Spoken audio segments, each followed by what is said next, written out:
Welcome to the Deep Dive.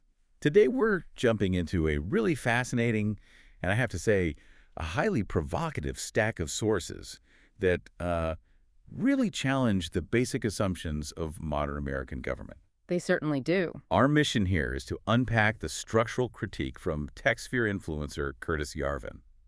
These claims are extreme, yes, but I think our job is to approach this material as objectively as we can.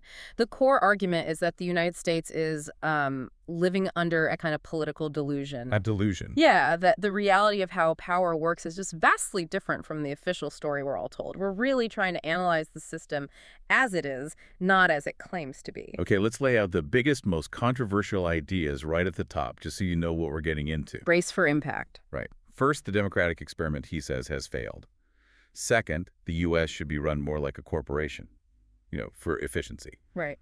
Third, that real power isn't with elected officials, but with an unelected, process-based regime. And fourth, that order is actually more important than freedom. And we should probably mention, just for context, the most extreme claim cited in the material is that, quote, some races are more suited to slavery than others.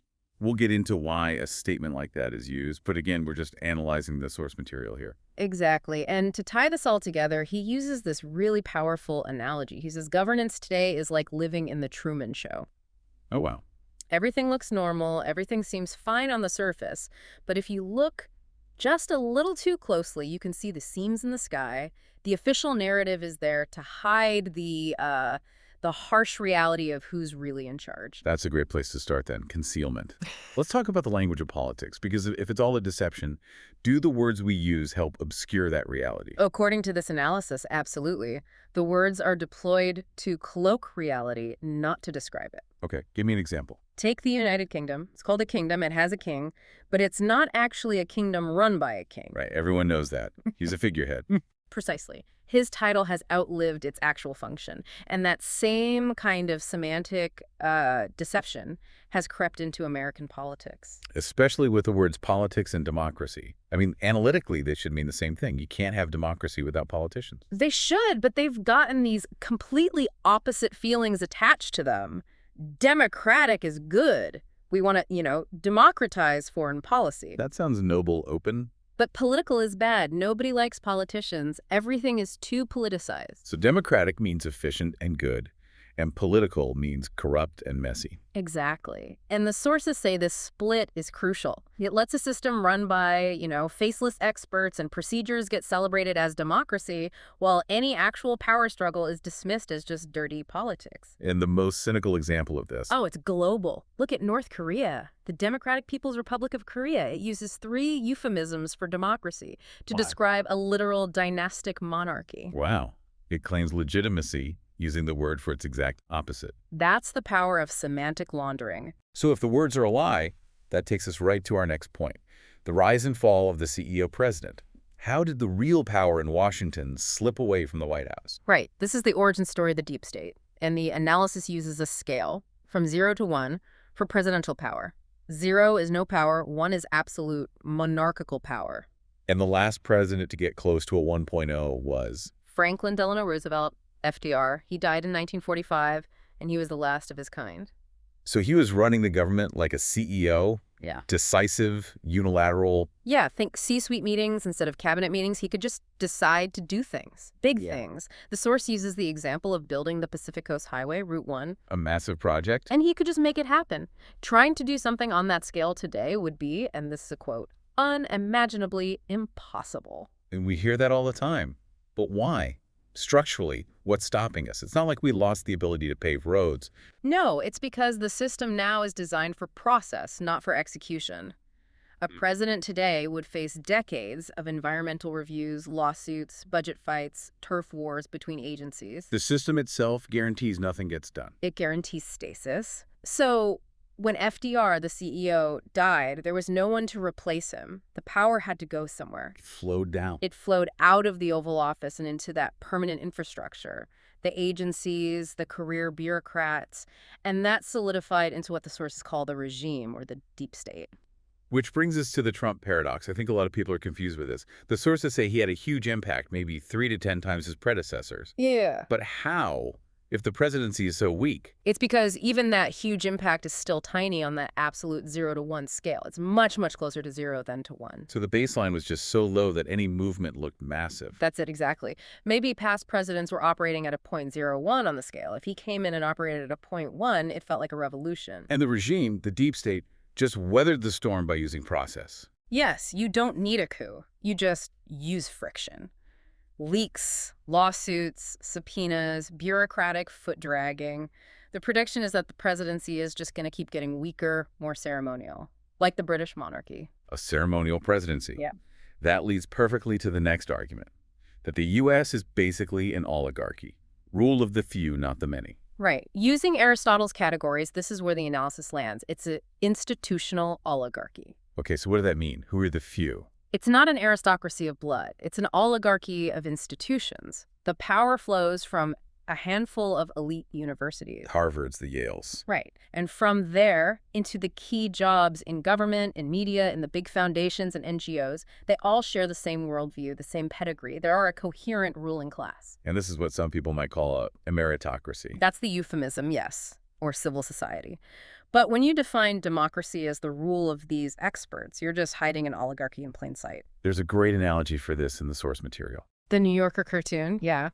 It shows passengers on an airplane demanding a vote on how to fly the plane. And it's absurd, obviously. You want the expert pilot to fly the plane. Of course. But the critique is that this same logic, that regular people are too dumb to make complex decisions, is used to justify handing over absolute control of the country to an unaccountable elite. But what about Congress? I mean, isn't that supposed to be the people's branch? The sources basically dismiss Congress as symbolic. Its approval ratings are, historically low, sometimes down in the teens. Awful. But incumbents in the House get reelected at something like a 98% rate. So there's a huge disconnect. A total disconnect. And the real power there, the seniority system, isn't even in the Constitution. A new representative has basically zero power. It's a show. Okay, this is where it gets really interesting. Let's talk about the argument that America has always, fundamentally, been a leftist country. This is a huge historical reframing. The claim is that modern progressivism isn't new. It's just the latest version of this continuous ideological force that's been running things since the beginning. A continuous stream of what, exactly? Moral and social perfectionism. The idea that society can and must be engineered to be perfect. And where does this stream begin? It connects directly to the Puritans. The argument is that the intellectual engine of America has always been the university system, symbolized by Harvard, founded in 1636. So the ideas coming out of that world Have just evolved. From 17th century Puritanism to what the source calls pure hippieism today. It's an unbroken line. an unbroken pipeline. How does it connect to more modern times? Well, you can trace it backward. Modern radical groups connect to the Students for a Democratic Society in the 60s. The SDS was the youth wing of the League for Industrial Democracy, which was originally called the Intercollegiate Socialist Society, founded in 1905. The founders were people like Upton Sinclair, Jack London, mainstream figures. It's a century-long, highly organized movement. And it goes back even further, doesn't it, to the 19th century? It does. A founder of that socialist society was a man named Thomas Wentworth Higginson. He was one of the Secret Six who funded John Brown. John Brown of the Potawatomi Massacre. The source calls him a leading terrorist of his day. Yes. So the root is in radical, immediate, and sometimes violent social transformation. And this movement really broke into the mainstream in the mid-20th century. Through the civil rights movement, yes. The sources describe this as a laundering process. They point to Stanley Levison, who was a key financial officer for the Communist Party USA. And what was his role? He was instrumental in setting up the Southern Christian Leadership Conference with Martin Luther King. He wrote King's speeches, advised him right up until his assassination. The argument is that a radical ideology was successfully laundered into a mainstream American movement. And this deep ideological analysis is also the context for that extremely controversial statement we mentioned at the start. The one about race and slavery, yes. How does that fit in? It's presented by the subject as an ideological stress test, not a policy proposal. The point is to show that the failure of the American democratic experiment is, in his view, so total that you have to be willing to question every single modern moral belief, to push the debate to its most uncomfortable limits. Okay, let's pivot from the diagnosis to the proposed solution, or at least the structural preference. Monarchy. Rule of one. Why is that seen as superior?